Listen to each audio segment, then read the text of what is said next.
had one meeting. Could you tell us why you were with the other women at Interlaken yesterday? Yes, we were vigiling to support the women, the 53 women that were held in the school there for being arrested in Waterloo for sitting in the street. And what happened at Interlaken yesterday? Well, we had the boys from the village and townspeople come to heckle and harass and do their trip.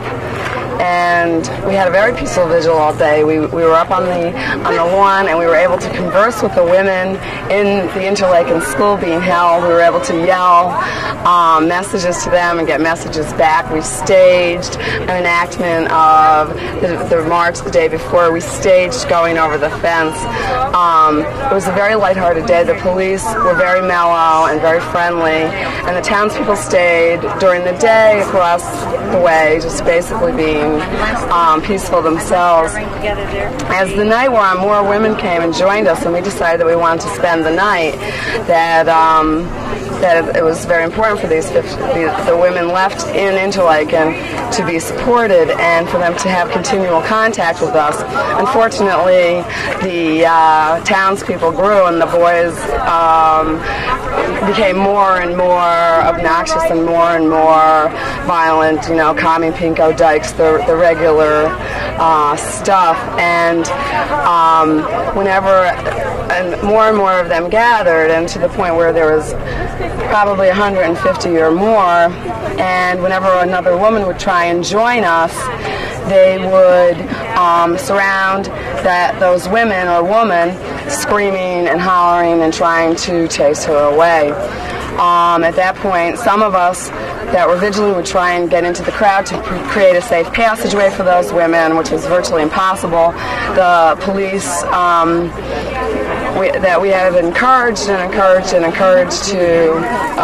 help us when the time came, began to escort women through the crowd. There were about 25 women, I would guess, at that point that decided that we wanted to stay. We got the message from the police that we were no longer going to be allowed to stay on the grass, although we had been there all day. And as the townspeople got more excited, we were pressured to move back onto the sidewalk. Many of us had vigiled also last Sunday night, and when we were vigiling on the sidewalk, we got blocked by tractor-trailer trucks and couldn't get to the road. There was another crowd of angry, violent townspeople with flags trying to hit us and poke us with the flag. It's so ironic how they use the stick as a prick.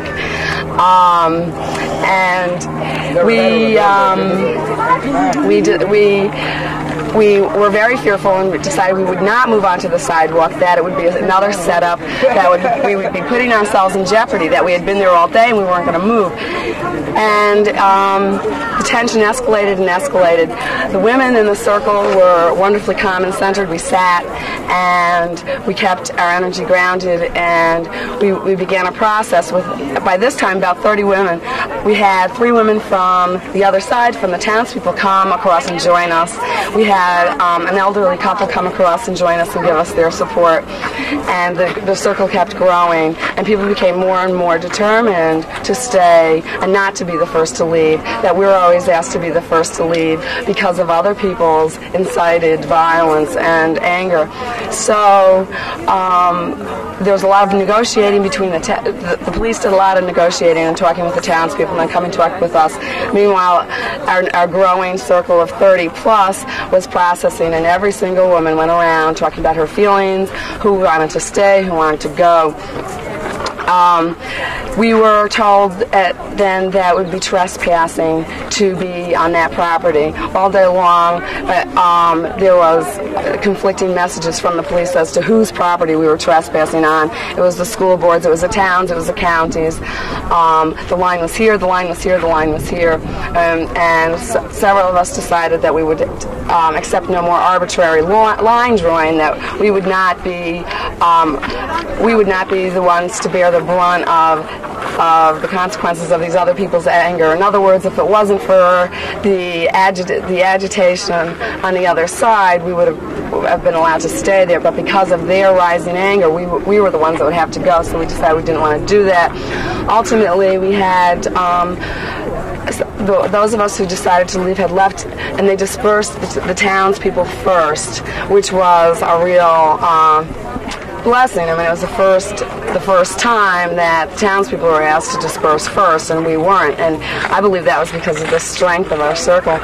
And then many of us decided to leave. Some women moved back to the sidewalk, which was a legal vigil point, and many women left. 6 of us, myself included, decided that we would not move, that we would accept no more arbitrary line drawing, that what we were doing was exactly what happened here in Waterloo. We were exercising our right to free speech, to vigil, and that as the women in the Waterloo incident did not walk, that we weren't going to either. We were in very high spirits, feeling very peaceful. We sang. At that time, there were about maybe 20 police officers, and there was such a feeling of closeness and of rightness among us that we were feeling very relaxed and sitting in our circle and singing and laughing and talking. And although the police were given orders to arrest, they didn't. They were reluctant, and we kept singing and singing and waiting when they were going to arrest us. And finally, someone said, "Look, we've got to arrest them." Although they felt pretty ridiculous too, because we were just sitting there having a good time. And they did arrest us, and they were wonderful. They were very gentle, and they were they were very understanding and nice. And we, the 6 of us, were cited with trespassing, and we got back to camp at about 4 o'clock this morning, feeling very good about staying, and feeling really, really high about the whole experience, that it had been a very creative and productive day, that we had in our circles and in our communication with the women and our singing. We had been able to center and keep ourselves and keep the level of violence from the other side down. So we had a great time. Thank you very much. That's a very thorough explanation. Could you give me your name and where you're from? Yeah, my name is Kris Drumm, and I'm from Vermont. Thanks a lot. Thank you. I'm glad you got it. No. I mean, a group of protesters came to your town, costing your taxpayers all this money to put on extra police. If there were women coming to protest about the nuclear weapons risk and Where would you be going with no nuclear weapons? Where would you be going? To protest? No. Russia could come in and blow us up. Right now they're worried about everything. Right now it doesn't matter who is the first bomb. We're all going to go. Right. But if we didn't have one, anybody could come in and drop a bomb, and we'd be all gone. And we wouldn't have anything to fight back with. And neither would they. I mean, if it comes to that, then the planet is going to be destroyed, because there's enough nuclear weapons on this planet, and if one went, then the retaliation. In other words, if America sends the first bomb over to Russia, they will immediately be sending their bomb. So it really doesn't matter who. What do you think they should do with the bombs? You should totally disarm. It's going to be a big question on what they're going to be doing with all of that radioactive stuff. Okay, what if there's a mistake when they disarm the bombs? What if they go off? That's exactly the problem. They created them, and now what do we do? And America is the only country that has used nuclear. I mean, they've been there for years and years. Pardon? They've been there for years and years. And we are the only country who has used a nuclear weapon. Right, they've been here for years. I mean, there's never been an accident where they've Yes, gone off. there have been 33 acknowledged accidents in the sea by the Navy. The Navy has acknowledged publicly 33.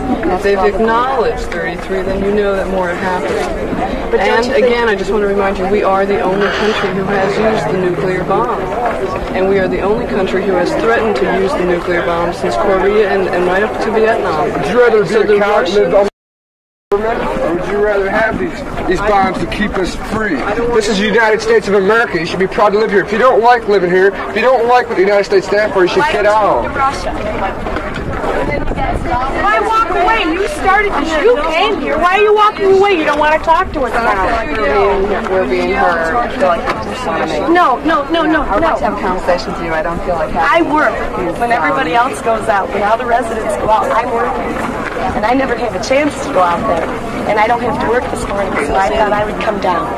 Well, we'd be glad to talk with you. I just don't want to be yelled at. You know, we've taken a lot of abuse. It's been very hard for us to take. No, I'm not abusive anyone. I'm not denying that you have bad feelings. I'm just saying if we want to have a conversation, I'll have a conversation. I don't want to be yelled at. I am more than willing to exchange with you, but I don't want to be accused of being anti-American or disloyal or anything. I am concerned about your life.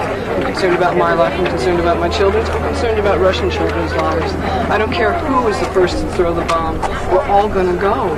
When you people yell, or I don't mean you necessarily, but when people yelled at us the other day, nuke them till they glow, we're all going to glow. It's not like you're not going to glow and she is, and I am and she's not. We're all going to die. Nobody know you're going to glow. You ain't going to feel nothing. Yes, you are. Skin burns. Our skin will burn. Our hair falls out. It is not a matter of glowing. Our skin burns with radiation. Why is it that you're not protesting in Washington? Why are you protesting We have. And the bombs are all... Do you realize that you live in this town that has all these bombs here? Doesn't that make you feel unsafe? No, you are a target. You are one of the prime targets. I feel that our government knows what they're doing, and if they don't feel that they should be there, then they wouldn't be there. And do you want somebody to die so one government can say that they're right and the other can try and say the other's wrong? We're going to die in that process. That's not a constructive, healthy process. All I have to say is we all have to go sometime. Do you want to go that way? Have you ever seen Hiroshima? They give you a 50-year warranty. You go any time comes. Have you ever seen I guarantee with life. Yeah, but we have control When it's over, over this it's over. part of it. We can save our world if we work at it. Now, you're not going to Nobody has to have war. There are other ways to live. Well, I want to feel that my life was valid, that I tried to make things work. Well, that's what we're doing. We're trying to make sure we know things are going to be right, too. When we're all doing the same thing. And when that time is here, and when the first bomb is sent, and we're dying, and I'm lying with my daughter, and we are burning from the inside out with radiation. I want to know that I did everything I could to stop it, and maybe we can't stop it. But if we don't, we are all going to die, and this beautiful planet is going to die too. And when I go, I want to know that I did everything I could to give my daughter a chance to live and to give the planet a chance to live. And if I can lie there dying and say, well, Carrie, honey, this is why Mommy was arrested. This is why I was doing all this stuff. You know, I'm going to feel a hell of a lot better because I don't want to go without having done something to stop it. I love the planet. I love my daughter. I love this life. I ain't saying I don't love my kids. I'm saying I love my kids just as much as anybody else does. When the time comes, I put them here. I want to see them live to a ripe old age as well. But I'm saying all this is not necessary. It is just not necessary. There's nothing you can do.